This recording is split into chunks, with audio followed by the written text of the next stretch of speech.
الحمدللہ رب العالمین والصلاة والسلام علی خاتم النبیین اما بعد فاعوذ باللہ من الشیطان الرجیم بسم اللہ الرحمن الرحیم.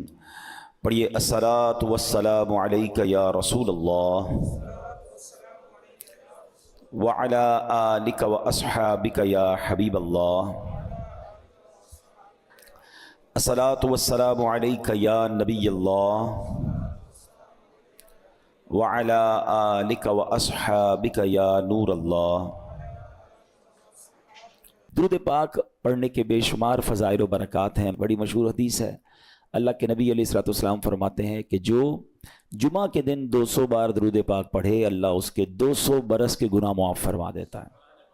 تو یہ ہمیں غور کرنا ہے اور ہمیں جمعے کے دن کثرت سے درود پاک پڑھنا ہے. آئیے مل کر محبت کے ساتھ بآواز بلند درود پاک پڑھ لیں. صلو علی الحبیب صلی اللہ تعالی علی محمد صلی اللہ علیہ وسلم. قرآن پاک کی وہ آیتیں جس میں رب کریم نے مومنوں سے براہ راست بات کی ہے، مسلمانوں سے براہ راست بات کی ہے اور فرمایا یا ایھا الذین آمنو، اے ایمان والو.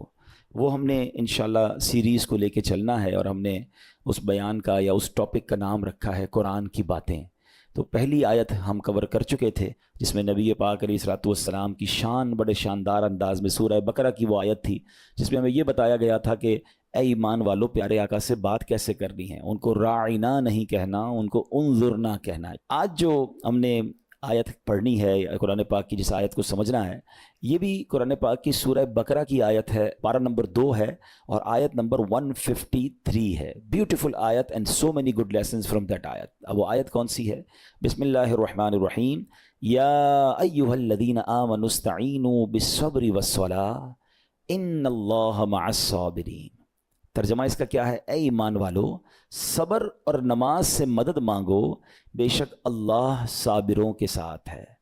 اب یہاں بہت خوبصورت باتیں ہمیں سیکھنی ہیں کہ صبر اور نماز سے مدد مانگو. قرآن ہمیں راستہ بتا رہا ہے کہ آپ کو ہیلپ چاہیے تو صبر اور نماز کے ذریعے آپ نے ہیلپ لینی ہے. اب اس کا مطلب یہ ہوا کہ عبادات کی ادائیگی، گناہوں سے رکنے اور نفسانی خواہشات پورا نہ کرنے پر صبر کیا جائے. اور نماز چونکہ تمام عبادات کی اصل ہے، اہل ایمان کی معراج ہے، اللہ اور بندے کے درمیان ایک بیوٹیفل کانٹیکٹ ہے، تو اس لیے اس سے بھی مدد طلب کرنے کا حکم دیا گیا ہے. یہ بھی یاد رہے کہ بدن پر باطنی اعمال میں سب سے سخت صبر ہے اور ظاہری اعمال میں سب سے مشکل نماز ہے. یہ بڑی اہم بات ہے. کچھ اعمال وہ ہیں جن کا تعلق دل سے ہوتا ہے، انسائٹ ہوتا ہے. انسائٹ اعمال میں سب سے مشکل کام کیا ہے؟ صبر کرنا. اور ظاہری عبادتوں میں، جسمانی عبادتوں میں سب سے مشکل کام کیا ہے؟ نماز پڑھنا. تو یہ 2 اہم کام دیے گئے کہ صبر اور نماز سے مدد چاہو. اچھا اب ہم دیکھتے ہیں کہ صبر اور نماز سے مدد ملتی کیسے ہے اور سرکار دو عالم صلی اللہ تعالی علیہ وسلم کا اس میں کیا معمول تھا. اب ذرا سنیے گا. اب نبی پاک علیہ الصلوۃ والسلام کا یہی معمول تھا. حضرت حذیفہ رضی اللہ تعالیٰ عنہ فرماتے ہیں نبی کریم علیہ الصلوۃ والسلام کو جب کوئی سخت مہم پیش آتی تو آپ علیہ الصلوۃ والسلام نماز میں مشغول ہو جاتے. جب میں خود اس آیت کی کچھ دنوں پہلے تیاری کر رہا تھا تو بڑا ایک نیا کہتے ہیں نا نیا باب آنکھوں کے سامنے کھلا کہ یقیناً جب ہم پرابلم میں آتے ہیں ہم دعا بھی کرتے ہیں، ہم لوگوں سے بھی کہتے ہیں، مگر کیا ڈائریکٹلی ہم نماز کی طرف جاتے ہیں؟ حالانکہ قرآن نے ہمیں پرابلمز کا سولوشن کیا دیا ہے کہ صبر اور نماز سے مدد چاہو. اب آگے چلیں. حضرت عمر فاروق کا بھی یہی عمل تھا کہ کوئی مشکل درپیش آتی تو آپ رضی اللہ تعالیٰ عنہ کو اگر کبھی اسلامی فوجوں کے آنے میں تاخیر پتہ چلتی، یعنی آپ چونکہ جنگوں کے لیے فوجوں کو روانہ کرتے تھے، بہت شاندار اسٹریٹجک پلانر تھے، تو اب فوج گئی اور ایکسپیکٹیشن یہ تھی کہ فلاں ٹائم کو واپس آ جائے گی. اس زمانے میں ٹیلی فون تو تھا نہیں، انٹرنیٹ تو تھا نہیں کہ لوکیشن شیئر ہو جائے گی یا کال آ جائے گی کہ سر ہم یہاں رکے ہوئے ہیں. اب ٹائم ہو جاتا اور فوج واپس نہ آتی نا تو آپ اب اس کو کیا کرتے؟ کہ اب پتہ تو نہیں کیا ہوا ان کے ساتھ، خیریت سے آ جائیں، تو آپ نماز میں مشغول ہو جاتے، نماز کے لیے کھڑے ہو جاتے. اب کیا ہمارے ساتھ کبھی ایسا ہوتا ہے کہ ہمارا بچہ کہیں گیا ہے، اس کی خبر نہیں آ رہی، یا کوئی چیز ہماری آنی ہے ابھی تک پہنچی نہیں ہے، یا کوئی اچھی نیوز نہیں آ رہی ہے، تو ہم کیا اس کے لیے نماز کی طرف جاتے ہیں؟ یہ نبی پاک کا ہمیشہ معمول رہا. حضرت عبداللہ بن محمد حنفیہ رحمۃ اللہ تعالی علیہ فرماتے ہیں کہ میں اور میرے والد ایک انصاری رشتہ دار کے پاس عیادت کرنے گئے. جب نماز کا وقت ہوا تو انہوں نے اپنے اہل خانہ میں سے کسی کو پکارا کہ اے لڑکی وضو کا پانی لے آؤ اور ہمارے لیے نماز میں راحت پہنچاؤ، نماز پڑھ کر میں راحت پاؤں، جلدی سے وضو کا پانی لے آؤ. تو کہتے ہیں ہم نے ان انصاری شخصیت کے الفاظ پر بڑا تعجب کیا کہ نماز سے راحت کیسے ملتی ہے. تو انہوں نے کہا میں نے نبی پاک علیہ الصلوۃ والسلام کو فرماتے سنا ہے، اے بلال کھڑے ہو اور ہمیں نماز کے ذریعے راحت پہنچاؤ. And it means نماز is relaxation for all of us. نماز is the way to solve your problem. آپ کو جب کوئی پرابلم آئے نا، آپ اللہ کی بارگاہ میں نماز کے لیے کھڑے ہو جائیں. مکروہ وقت نہیں ہے، آپ نوافل پڑھنا شروع کر دیں. آپ دیکھیں نماز ہیلپ کرے گی، آپ کی نماز سے آپ کے لیے راحتیں ہو جائیں گی. آپ کی حضرت عبد الرحمن بن عوف کتنے بڑے صحابی ہیں رضی اللہ تعالیٰ. یہ وہ صحابی ہیں کہ جو عشرہ مبشرہ میں سے بھی ہیں. And he was billionaire on that time. سب سے امیر صحابہ میں جو نام آتے ہیں وہ حضرت عثمان غنی اور حضرت عبد الرحمن بن عوف رضی اللہ تعالیٰ کے نام آتے ہیں. آپ کا ایک بار بے ہوشی غشی طاری ہوئی، ٹھیک ہے، انکانشیس ہو گئے آپ. تو آپ کی والدہ نے کیا کیا؟ آپ کی والدہ، لوگ سمجھے کہ آپ کی جان نکل گئی ہے، آپ کی والدہ مسجد کی طرف چل پڑیں تاکہ وہاں جا کے نماز پڑھیں اور اس سے مدد حاصل کریں. جب حضرت عبد الرحمن بن عوف کو ہوش آیا نا، تو لوگوں نے کہا کہ آپ کی طبیعت کیسی ہے؟ تو آپ نے کہا کیا مجھ پر غشی طاری ہو گئی تھی ہیں؟ تو کہا جی. تو کہتے ہیں بے شک میری بے ہوشی میں میرے پاس 2 فرشتے آئے اور کہنے لگے تم چلتے نہیں کہ ہم تمہیں خدا کی بارگاہ میں لے جائیں اور تمہارے بارے میں فیصلے لیے جائیں. دوسرے فرشتے نے کہا انہیں لوٹا دو، یہ ان افراد میں سے ہے جن کے لیے ان کی ماؤں کے پیٹ میں ہی سعادت مندی لکھ دی گئی تھی، اور ان قریب اللہ تعالیٰ ان کے ذریعے ان کی اولاد کو جب تک چاہے گا نفع دے گا. اس کے بعد آپ رضی اللہ تعالیٰ 1 مہینہ مزید زندہ رہے، اس کے بعد انتقال ہوا. تو پتہ چلا کہ آپ کی والدہ نے نماز پڑھی، اللہ سے مدد مانگی اور آپ کو اللہ نے ایک نئی زندگی عطا فرمائی. تو آپ اپنی زندگی میں اس پریکٹس کو آج اس آیت سے دیکھیں. ہم نے کرنا کیا ہے؟ ہم جب بیان میں آئیں تو صرف بیان نہیں سننا ہے، ہم نے اللہ نے مجھے کہا کیا ہے. ہم اس ٹاپک کو لے کے اسی لیے چل رہے ہیں نا کہ میرے رب نے ڈائریکٹلی مجھ سے کیا بات کی ہے. تو آج اس آیت میں یہ لیسن مل رہا ہے کہ جب کسی پرابلم میں ہیں، کلیمٹی میں ہیں، تو اللہ کی طرف جانا ہے اور نماز سے مدد چاہنی ہے. وَاسْتَعِينُوا بِالصَّبْرِ وَالصَّلَاةِ. اچھا اب آپ دیکھیں پیارے آقا کی نماز کی کیسی عادت تھی. بادل گرجتے تھے، آندھی چلتی تھی، کسی بری خبر کی اطلاع آ رہی ہوتی تھی، نبی پاک نماز کی طرف چلے جاتے. اچھا مجھے بتائیں نماز استسقاء کیا ہے؟ بارش نہیں ہو رہی ہے، پیارے آقا نماز پڑھا رہے ہیں.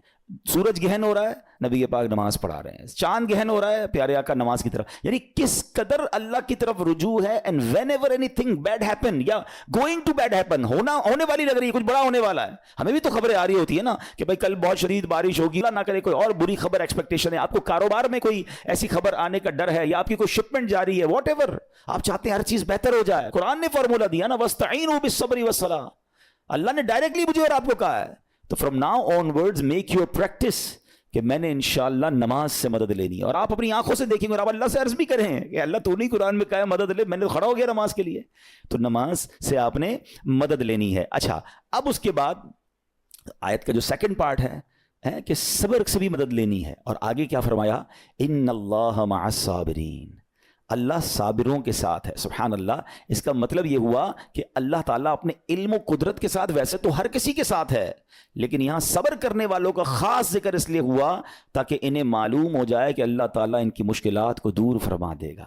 مگر کرنا کیا ہے؟ صبر کرنا ہے. اچھا اب صبر کے بارے میں 2 باتیں بڑی اہم ہیں کہ صبر نارملی ہم جب بھی صبر کے بارے میں سنتے ہیں تو صبر ہم کہتے ہیں یار تکلیف آئی ہے صبر کرو. یقیناً یہ بھی صبر ہے، مگر صبر کی ایک اور قسم بھی ہے جو اس سے بھی سپیریئر ہے، جو اس سے بھی افضل ہے. اور وہ کیا ہے؟ گناہ کے لیے دل چاہے، حرام کے لیے دل چاہے، نفسانی خواہشات برا کام کروانا چاہ رہی ہیں اور بندہ اس پر صبر کرے.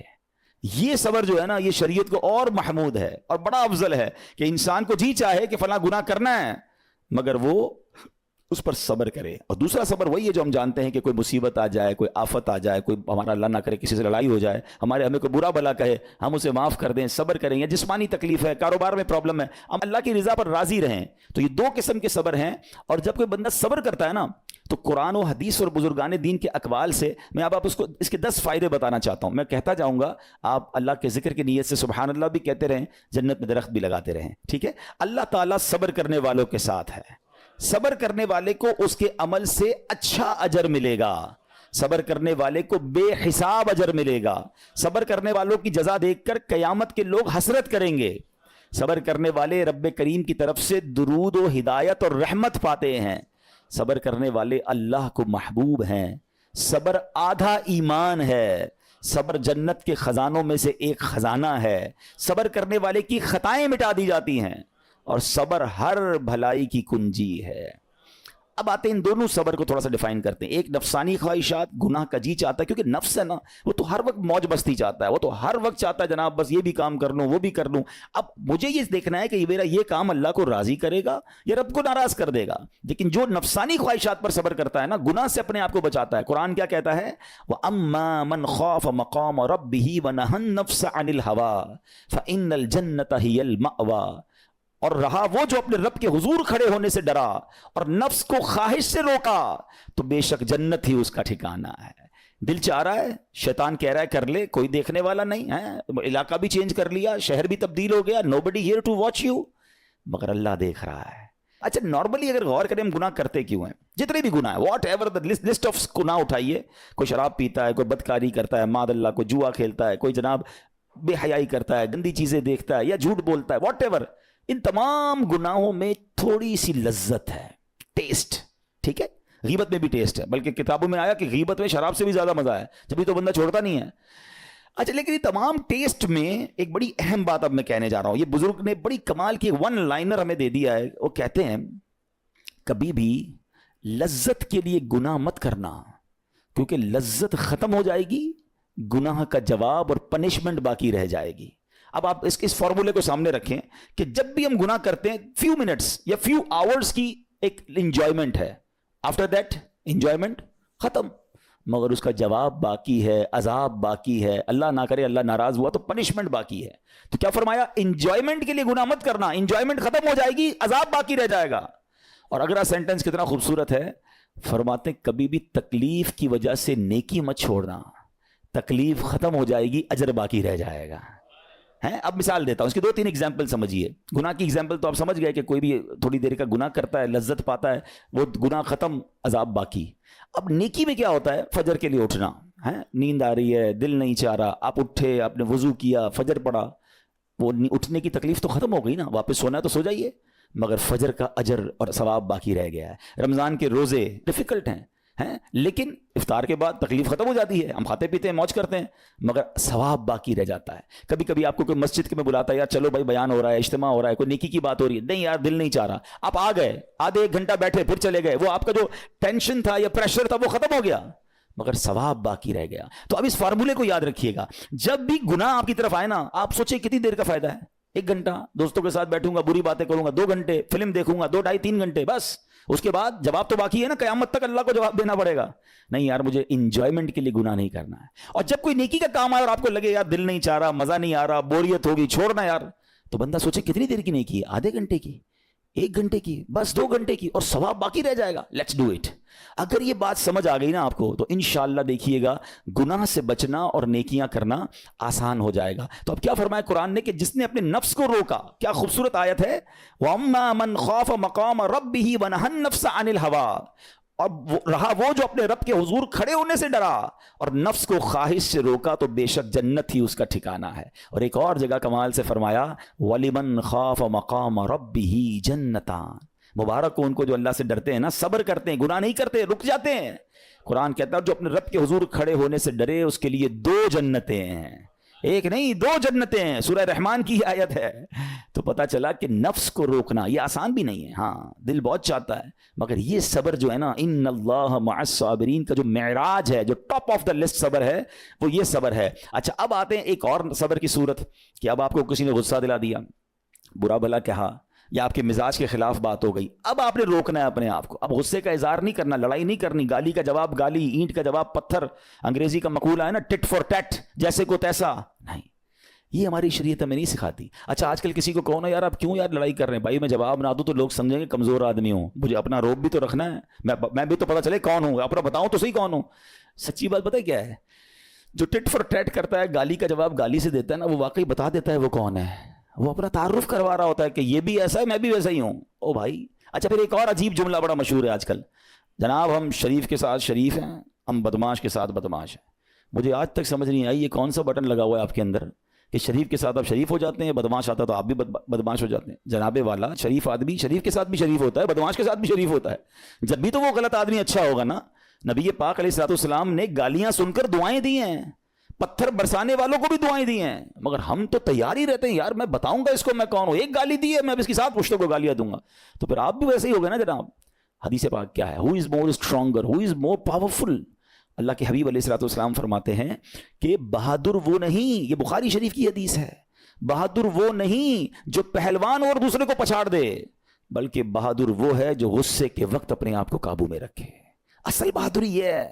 تو اگر آپ نے واقعی صبر سے مدد لینی ہے، ان اللہ مع الصابرین کا مجدہ لینا ہے، تو بدلے نہیں لینا ہے، معاف کرنا ہے. ذرا مل کر میرے ساتھ شب قدر کی دعا دہرائیے گا. اللہم انک عفو کریم تحب العفو فاعف عنی. اللہم انک عفو کریم تحب العفو فاعف عنی. اللہم انک عفو کریم تحب العفو فاعف عنی. What is the meaning? اس دعا کا معنی کیا ہے؟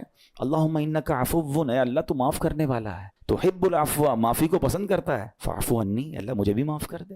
ہم کیا کہہ رہے ہیں اللہ سے؟ اللہ مجھے معاف کر دے، میرے سارے اگلے پچھلے گناہ معاف کر دے. مگر دیر از اے کوسچن، آپ نے معاف کر دیا سب کو؟ بندہ کہتا نہیں میں تو انتظار میں بیٹھا ہوں، میں تو موقع کی تلاش میں، بس موقع ملے پھر بتاؤں گا میں کون ہوں. ہاتھ میں آ نہیں رہا بندہ، ٹرائی کر رہا ہوں کسی جگہ آ جائے، بس کوئی اس کے پیسے ویسے آ جائیں، کوئی اس کا معاملہ میرے پاس آ جائے، بس پھر دیکھو کیا کرتا ہوں. بیٹھے اس انتظار میں بیٹھے بہت سارے لوگ. کمال ہے یار، یعنی دشمنیاں پالی ہوئی ہیں، رشتہ داریاں کاٹی ہوئی ہیں، دوستوں کے پاس جا نہیں رہے ہیں، میاں بیوی میں لڑائی ہے، ایک سوری کے لیے بیوی گھر بیٹھی ہے، وہ کہتی شوہر سوری کہتے تو میں آ جاؤں گی، شوہر کہتا بیوی معافی مانگ لے تو میں لے آؤں گا. ارے بھائی کوئی بھی آگے بڑھ کے معافی کر لو بھائی، اللہ سے معافیاں مانگ رہے ہو، بندوں کو معاف کرنے کے لیے کوئی تیار نہیں ہے. مجھے خود بتائے نا یہ کیسی دعا ہے کہ اے اللہ تو مجھے معاف کر دے، میں نے کسی کو معاف نہیں کرنا. یہ بنتی ہے دعا؟ اللہ سے پتہ ہے کیا کہیں؟ اے اللہ میں نے بندہ ہو کر تیرے سارے بندوں کو معاف کر دیا ہے، تو سب سے بڑا معاف کرنے والا ہے نا، اللہ تو بھی مجھے معاف کر دے. Look at the way to talk. یہ مزہ ہے نا بات کرنے کا، پھر دعا کرنے کا لطف بھی آئے گا آپ کو. تو دشمنیاں نہ رکھیں، غصے پر قابو پائیں، معاف کریں. ایک حدیث سن لیجئے، لرزا دیتی ہے، ڈرا دیتی ہے. اللہ کے نبی علیہ الصلوۃ والسلام فرماتے ہیں جو رحم نہیں کرتا اس پر رحم نہیں کیا جاتا. حدیث کا خلاصہ ہے. اور جو معاف نہیں کرتا اسے معاف نہیں کیا جاتا. اب بتائیے ہم معاف کرتے ہیں؟ ہم رحم کرتے ہیں؟ ہم کہتے ہیں اللہ ہم پر رحم کرے، ہم کسی پر رحم نہ کریں. نہیں ہوگا رحم. پہلے اپنے اندر تو لائیے یہ باتیں. اب ایک آیت سنیے گا، اس کے تحت ایک واقعہ اور پھر میں بیان کو کنکلوڈ کرتا ہوں. اللہ کریم ارشاد فرماتا ہے الذین ينفقون فی السراء والضراء والکاظمین الغیظ والعافین عن الناس واللہ یحب المحسنین. قرآن میں رب فرماتا ہے وہ جو خوشحالی اور تنگ دستی میں اللہ کی راہ میں خرچ کرتے ہیں. یہ بڑی خوبصورت بات ہے، یہ غریب اسلامی بھائیوں کے لیے بھی مدنی پھول ہے. امیر تو خرچ کرتا ہے نارملی، غریب خرچ نہیں کرتا اللہ کی راہ میں. ہمارے قبلہ مفتی قاسم صاحب نے تفسیر قرآن صراط الجنان میں ایک بڑی پیاری بات لکھی. آپ کہتے ہیں پوری دنیا کے امیروں کا سروے کر لینا، ان کی جو پیسے بڑھنے کی ایک وجہ یہ بھی ہوتی ہے کہ وہ کہیں نہ کہیں چیریٹی کر رہے ہوتے ہیں، مدد کر رہے ہوتے ہیں. وہ مدد اور وہ نیکی ان کے پیسے بڑھا رہی ہوتی ہے. اور پوری دنیا کے غریبوں کا سروے کریں تو ان میں سے بڑی تعداد وہ جو خرچ ہی نہیں کرتی اللہ کی راہ میں. کہتے ہیں ہم کیا خرچ کریں، ہم تو غریب ہیں، ہم پر لوگ خرچ کریں. میں آپ کو فارمولہ دے رہا ہوں اور یہ قرآن سے دے رہا ہوں. جو تنگی میں بھی اللہ کی راہ میں خرچ کرتے ہیں، جو خوشحالی میں بھی خرچ کرتے ہیں. آپ تنگی میں آپ روپیہ خرچ کریں، یہ نہیں کہتے آپ 10,000 روپے خرچ کریں، جتنی آپ کی حیثیت. یہ کاروبار ہے، آپ 1 روپیہ دیں گے اور آئے گا، آپ 10 روپے دیں گے اور آپ کسی نہ کسی نیکی کے کام میں خرچ کرتے رہیں، آپ غربت سے باہر آ جائیں گے. If you want to take out yourself from that problem، آپ آئیں اللہ کی راہ میں خرچ کرنا شروع کریں. قرآن کہہ رہا ہے کہ جو تنگی اور خوشحالی میں اللہ کی راہ میں خرچ کرتے ہیں. اور اگلا پارٹ کتنا خوبصورت ہے، فرمایا والکاظمین الغیظ والعافین عن الناس. فرمایا اور غصہ پینے والے اور لوگوں سے درگزر کرنے والے. انعام کیا ہے؟ واللہ یحب المحسنین، اور اللہ نیک لوگوں سے محبت فرماتا ہے. اور پھر ہاں زندگی میں کلیمٹیز، پرابلم، بیماریاں، مشکلیں، قرآن خود کہتا ہے کہ من قریب تمہیں آزمائیں گے. کبھی بیماری آئے گی، کبھی بھوک آئے گی، کبھی مال کم ہو جائیں گے، کبھی ڈسٹربنس آئے گی، خوف آ جائے گا. تو بی ریڈی فار دیٹ، صبر کرنا ہے، کیونکہ اللہ نے فرمایا وبشر الصابرین، صبر کرنے والوں کے لیے خوشخبری ہے. تو اللہ کرے کہ یہ بات ہمیں سمجھ آ جائے اور ہم اس آیت پر عمل کرنے والے بن جائیں تو زندگی بڑی آسان ہو جائے گی. یہاں ایک میں عقیدے کی بات بھی کلیریفائی کر دوں. کچھ لوگوں کو بعض اوقات کنفیوژن ہوتی ہے یا لوگ کنفیوژن کریٹ کرتے ہیں. مجھے ایک بات بتائیے گا کہ اللہ کیا کہہ رہا ہے؟ وَاسْتَعِينُوا بِالصَّبْرِ وَالصَّلَاةِ. اے ایمان والو صبر سے اور نماز سے مدد چاہو. کیا صبر اور نماز خدا ہیں؟ بتائیے. نہیں ہے نا، اللہ تو نہیں ہے. ہم صبر اور نماز کی عبادت تو نہیں کرتے. تو جب قرآن کہہ رہا ہے کہ صبر اور نماز سے مدد مانگو تو غیر اللہ سے مدد مانگنے کا درس تو ہمیں قرآن دے رہا ہے. تو اس کا مطلب یہ ہوا کہ اللہ کے سوا کسی چیز سے یا کسی شخصیت سے مدد لینے کا مقصد یہ نہیں ہوتا کہ ہم اس کی عبادت کر رہے ہیں۔ اگر آج کے دور میں کوئی اللہ کے نبی سے کہتا ہے کہ یا رسول اللہ انظر حالنا، یا بھر دو جولی میری یا رسول اللہ، تو یہاں کوئی شرک کی بات نہیں ہے، کیونکہ یہاں یہ نیت نہیں ہے کہ ہم ان کو خدا مان رہے ہیں، یا یہ بھی نیت نہیں ہے۔ ایک عقیدہ کلیئر کر دیتا ہوں، پوری دنیا میں عاشقان رسول کا یہی عقیدہ ہے کہ کوئی نبی، کوئی صحابی، کوئی ولی اپنی طرف سے کسی کو کچھ نہیں دے سکتا، وہ سب رب کے محتاج ہیں، اللہ کسی کا محتاج نہیں ہے۔ جو اللہ کا ہے وہ اس کا اپنا ہے۔ ہاں، اللہ نے اپنے مخصوص بندوں کو کچھ عطائیں کی ہوئی ہیں، کچھ پاورز دیے ہوئے ہیں، وہ اللہ کی عطا سے اگر کسی کو تقسیم کرتے ہیں تو اس میں کوئی پرابلم نہیں ہے۔ قرآن کہہ رہا ہے اے ایمان والو صبر اور نماز سے مدد چاہو۔ یہاں ایک اور بات سمجھنی ہے، دنیاوی طور پہ بھی کیا ہوتا ہے کہ آپ کسی باس ہوتا ہے اپنے کسی مینیجر کو پاور آف اٹارنی دے دیتا ہے کہ یہ تمہارے پاس اس پراپرٹی کا پاور ہے، تمہارے پاس فلاں چیز کا پاور ہے، وہ اس پاور کے بہاف پر وہ کام کر دیتا ہے، مگر کوئی یہ نہیں کہتا کہ he is the owner, actually he have attorney, he have power of attorney. بالکل ہمارا بھی عقیدہ یہ ہے کہ اللہ نے اپنے کچھ مخصوص بندوں کو، اپنے پیاروں کو کچھ اختیارات عطا فرمائے ہیں، اور جب وہ ان اختیارات پر عمل کرتے ہیں تو ایکچولی وہ اللہ ہی کی عطا ہے۔ ہاں، دنیا میں اگر کوئی یہ سمجھتا ہے کہ کوئی شخصیت یا کوئی بزرگ یا کوئی اللہ والے اپنی طرف سے دیتے ہیں، رب کا اس میں کوئی دخل نہیں، تو یہ شرک ہے، یہ بات درست نہیں ہے۔ ہمارا سب کا عقیدہ یہ ہے کہ جو کچھ دنیا میں اگر کسی ولی، نبی، صحابی کے پاس ہے وہ رب کا دیا ہوا ہے، رب کی عطا ہے، رب ان کو دیتا ہے، رب کو کوئی نہیں دیتا۔ رب کے پاس جو کچھ ہے وہ اس کا اپنا ہے۔ تو یہ کانسیپٹ بھی کلیئر ہوتا ہے قرآن پاک کی اس آیت سے۔ اللہ کریم سے دعا کرتے ہیں رب کریم ہم سب کی حاضری کو اپنی بارگاہ میں قبول فرمائے۔